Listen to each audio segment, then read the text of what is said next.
بسم اللہ الرحمن الرحیم۔ اور جب ہم نے خانہ کعبہ کو لوگوں کے لیے جمع ہونے اور امن پانے کی جگہ مقرر کیا اور حکم دیا کہ جس مقام پر ابراہیم کھڑے ہوتے تھے اس کو نماز کی جگہ بنا لو، اور ابراہیم اور اسماعیل کو حکم بھیجا کہ طواف کرنے والوں اور اعتکاف کرنے والوں اور رکوع کرنے والوں اور سجدہ کرنے والوں کے لیے میرے گھر کو پاک صاف رکھا کرو۔ اور جب ابراہیم اور اسماعیل بیت اللہ کی بنیادیں اونچی کر رہے تھے تو دعا کیے جاتے تھے کہ اے ہمارے پروردگار،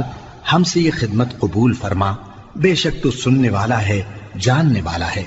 اے پروردگار، ہم کو اپنا فرما بردار بنائے رکھیو اور ہماری اولاد میں سے بھی ایک گروہ کو اپنا حکم بردار بنائیو،